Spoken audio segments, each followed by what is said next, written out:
Salut à tous, bienvenue sur Investir en crypto, j'espère que vous allez bien. Dans cette vidéo, on va parler du Bitcoin et je vais vous montrer les deux scénarios que j'ai en tête à très court terme vis-à-vis de ce qui s'est passé notamment sur le marché traditionnel avec le S&P 500 et les options et puis tout autre paramètre qui pourrait être intéressant. Alors juste comme ça, je voulais vous dire, j'ai tourné une vidéo de 20 minutes en vous disant tout ce que je suis en train de vous dire là et je me suis rendu compte que je n'enregistrais pas avec le micro du téléphone, donc ça aurait été pas ouf. Bref, je recommence la vidéo. J'espère que je vais pas être trop rapide parce que j'ai tendance à être un peu trop rapide quand je redis les choses. Pour ceux qui ne me connaissent pas, moi c'est Rémi. Ici on apprend à investir dans les cryptos et devenir rentable sur ce marché. Donc là, le premier point que j'ai à vous montrer, c'est le S&P 500. Pourquoi je vous dis qu'on est dans un scénario pas ouf par rapport au marché traditionnel?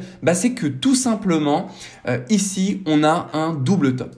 Alors tu le sais, le double top, c'est comme un W mais inversé. Alors qu'est-ce qu'un W? Pour ceux qui ne savent pas, tu sais, c'est un pattern comme ça où on a un point bas plus haut que son précédent qui incite donc, puisqu'on a une force acheteuse beaucoup plus forte que les vendeurs, donc qui incite le prix à partir à la hausse. Et là c'est l'inverse, on a un point haut plus bas que son précédent, de ce fait on a une puissance vendeuse beaucoup plus conséquente que les acheteurs. D'ailleurs, on peut remarquer une chose, c'est qu'en une heure, on a ici une trendline qui me semble être très importante. C'est un support qui, si on clôture en dessous, comme en fait on est en train de le faire actuellement. Bref, si on continue de partir à la baisse suite à la clôture qu'on vient de faire en dessous de ce support, on risque d'atteindre tout simplement la target des 4430. Et si on atteint cette target là sur le S&P 500, alors le Bitcoin sera lui impacté à la baisse. Pourquoi je te parle de cette zone des 4430 ? C'est simple, on a déjà dans un premier temps une zone de déséquilibre. Tu le sais, c'est une zone qui tend à être comblée dans le temps. Et puis, en plus de ça, c'est une zone qui avait été utilisée dans le passé, soit en tant que résistance, donc on peut le voir juste là, mais également en tant que support. C'est une zone extrêmement pertinente, prochaine target pour le S&P 500 si on doit continuer notre descente. Autre point qui pourrait être négatif à court terme, c'est les options. Tu le vois, le 18 février, le max pain price, le prix auquel on pourrait faire perdre un maximum de personnes qui ont pris des calls ou des puts sur les options, se situe aux 42 000 $, et puis celui du 25 février se situe lui aux 40 000 $. Donc on a un petit peu de chemin à aller parcourir si on doit aller clôturer pour un Bitcoin autour des 40 000 $. Qu'est-ce qui fait qu'on pourrait justifier également cette correction? C'est que tout simplement, je peux te montrer ici, on a atteint la zone des 2,618 sur notre extension de Fibonacci. Et tu le sais, les zones des 1,618 et 2,618 sont des zones pour les traders intéressantes pour vendre les positions qu'ils ont pu prendre entre les 34 000 $ et les 37 000 $. Et c'est aussi pour ça qu'au 1,618, ici de l'extension Fibo, on a eu une légère stagnation pour ensuite repartir, aller chercher cette zone-là de l'extension 2,618 et puis au final, on n'a pas réussi à la dépasser. Je continue sur ce graphique-là et puis après, je te montrerai les zones de prix intéressantes. Là, tu vois qu'on a un retracement de Fibonacci compris entre cette zone des 52 000 $ jusqu'au plus bas aux 32 900 $. Et tu peux voir que on est pile sur cette zone des 0,618. Et qu'est-ce que la zone des 0,618 pour les traders? C'est une zone d'OTE, c'est-à-dire Optimal Trade Entry ou zone de rechargement. C'est une zone sur laquelle on va s'attarder si on veut placer des ordres de vente, comme là dans notre cas actuel, ou alors des zones d'achat. Par exemple, je t'ai retracé un autre Fibonacci ici, et tu peux voir que si on voulait prendre une position à l'achat lors de la correction qu'on avait vécue début septembre et fin septembre, on est passé ici en dessous de la zone des 0,618. Pour ceux qui avaient pris des positions acheteuses là, c'était tout à fait envisageable de repartir pour prendre des profits à la hausse. Quel autre point fait qu'on pourrait partir beaucoup plus bas? Déjà, regarde en weekly, on a une zone de déséquilibre. Je t'en ai parlé tout à l'heure sur le S&P 500. C'est pareil sur le Bitcoin, compris ici entre les 38 900 $ et les 41 700 $. Comment pourrait-il aller combler cette zone de déséquilibre? Je crois que, comme j'ai pu te le faire ici, il pourra nous faire une descente rapide avec une simple mèche pour aller combler ce qu'on a là en weekly. et repartir au-dessus sans clôturer en dessous des 40 000 $. Je te parle des 40 000 $ car c'est une zone cruciale. On peut le voir de par notamment cette zone de prix qui s'arrête pile aux 40 400 $. Sur le Bitcoin contrat à terme, on peut voir que également on a ce gap weekly. Donc comme c'est en weekly, c'est beaucoup plus conséquent. On doit aller le chercher. Si ça aurait été du daily, peut-être qu'on aurait pu être un peu plus patient, si je puis dire. Mais là, comme c'est du weekly, c'est vraiment quelque chose de puissant. Et donc, on pourrait partir plus haut pour aller le chercher plus tard. Mais vu ce qui s'annonce déjà sur le S&P 500, les targets pour aller chercher les max pain price, il y a tout qui nous montre que aller chercher ce gap aux 40 900 $ est tout à fait jouable. Ici, nous avons pris les zones de liquidité des shorters, tu vois juste là. Donc, quand je te parle de prise de liquidité, ça veut dire qu'ici, on avait des stop loss qui avaient été positionnés ou tout simplement des liquidations pour ceux qui avaient fait les fous avec des effets de levier élevés. On a été chercher tout ça. Donc ça veut dire qu'on a coupé les positions de ces personnes vendeuses et une fois qu'on a fait ce travail, qu'est-ce qui se passe souvent quand on fait des prises de liquidité? On repart dans la direction opposée. Également, autre chose que je souhaite te montrer qui fait que le cours pourrait repartir à la baisse. Ici, tu peux le voir, on a au niveau du long short ratio un amas de personnes qui commencent à redevenir bullish. Tu le vois ici grâce à la courbe en vert. C'est tout simplement le nombre de personnes qui partent sur des positions acheteuses. Et même si là, on est tout juste en train de repartir à la baisse, on a fait un pourcentage beaucoup plus élevé par rapport au moment où on avait commencé ce croisement. Tu vois, le plus haut qu'on avait pu vivre, c'était 56% de personnes qui étaient plutôt bullish. Et là, on est sur du 61-62%.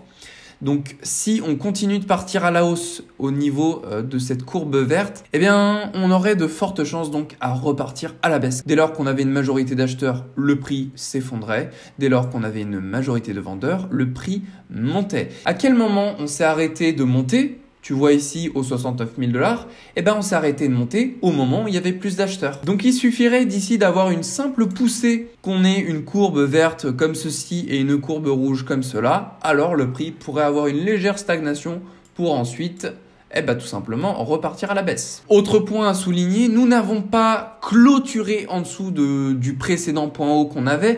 On l'a dépassé. Donc ça a annoncé un scénario bullish. Beaucoup de personnes se sont affolées pour prendre des positions acheteuses. Mais nous n'avons toujours pas clôturé au-dessus des 44 500 $. Il y a deux raisons pour lesquelles le Bitcoin pourrait repartir vraiment bullish. Il faudrait qu'on clôture en daily dans un premier temps. Et si on veut être sûr, en weekly, au-dessus des 44 500 $, qui correspond à cette zone, tu le vois, de l'ancien point le plus haut, qui correspond également à la zone des 2,618 à 1000 $ près de l'extension Fibonacci. Donc, il faudrait qu'on clôture au-dessus de ça. Mais pour être encore plus bullish, il faudrait qu'on clôture au-dessus de la zone des 0,382 du retracement de Fibonacci. Parce que cette zone-là, si on ne clôture pas au-dessus, alors il faudra s'attendre à un scénario bearish. Dès lors qu'on ne dépasse pas cette zone-là et qu'on ne clôture pas au-dessus, le Bitcoin est toujours dans une tendance bearish, même si on casse l'ancien plus haut et qu'on clôture au-dessus de celui-ci.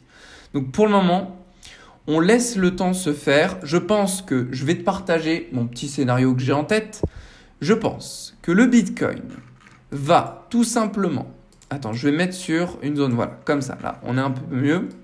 Le Bitcoin va redescendre ici vers la zone des 41 000 dans un premier temps, parce que si je te mets sur les targets de prix, tu vois les 41 000, 42 000, c'est un petit support très intéressant qu'on a pu visiter dans le passé plusieurs fois. Donc on pourrait avoir une petite stagnation là. Ensuite, on repart en dessous, on comble le gap jusqu'aux 40 900 $ présents sur le contrat à terme. Puis, on peut effectuer une légère mèche ici, comblant le gap aux 38 800 $.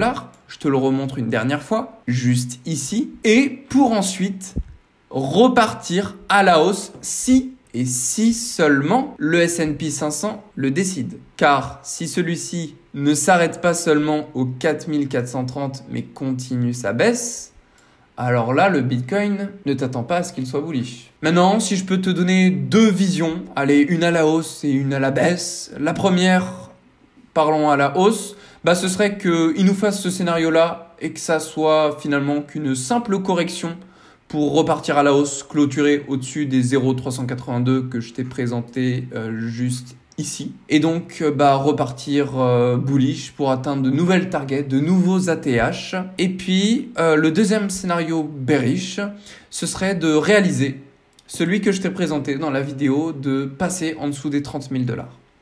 Donc tout simplement de faire tout ce que je t'ai montré là et de partir en dessous, aller chercher les liquidités qu'on a ici. Ce qui confirme également le fait que on va aller chercher, je te le dis, on va aller, j'en suis quasi sûr, mais je suis pas là pour te dire que tout va se passer comme ça.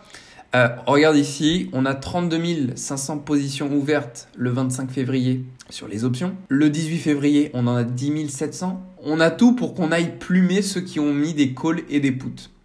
Donc c'est pour ça que les 42 000 et les 40 000, il faut s'y attarder. Là où il faudra faire très attention, on n'a pas de confirmation. Les seules confirmations, ce sera soit une clôture en dessous des 40 000 $, soit une clôture au-dessus des 45 500 $, ou au mieux 47 000 $. Au-dessus des 47 000 $, et là je te dis, oh oui, on peut repartir bullish. Mais il y a plein de choses à prendre en compte. On a encore ça aussi. Si on va au-dessus des 47 000 $, mais que là il y a trop d'acheteurs, tu comprends bien que le Bitcoin va pouvoir repartir vers le bas. Donc franchement, il y a plein de paramètres à prendre en compte et c'est aussi pour ça que je te fais des vidéos régulièrement. Même si je peux te montrer tous les scénarios possibles, c'est nécessaire pour moi de te tenir au courant de ce qui peut éventuellement se passer. N'oublie pas qu'au niveau du RSI en weekly, on est toujours dans une zone de progression baissière, mais également nous avons ici une énorme divergence baissière. On a un point au plus bas que son précédent au niveau du RSI, tu vois juste là, et là on a un point haut plus haut que son précédent. Donc ça c'est un scénario encore extrêmement bearish. J'espère que cette vidéo a pu t'apporter de la valeur.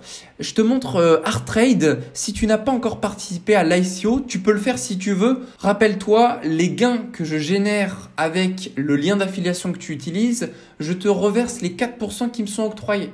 Donc c'est-à-dire qu'il suffit que tu me mettes ton adresse USDT TERC20 dans la vidéo où je parle de ArtTrade et comme ça, je te ferai un live ou une vidéo dédiée sur laquelle je reverserai à tout le monde les ATR que j'ai pu gagner. Et regarde encore, il y a eu là plus 2288 ATR qui ont été mis ce matin, non hier. C'est énorme, je sais pas combien il investit cette personne-là. Donc je te mets le lien dans la description, tu auras un bonus de 4%. En tout cas, j'espère t'avoir apporté un maximum de valeur au travers de cette vidéo. Je te souhaite à toi une très belle fin de journée et prends soin de toi. On se retrouve dans la prochaine vidéo. Et ce soir, je ferai une petite vidéo sur le GLD. Voilà.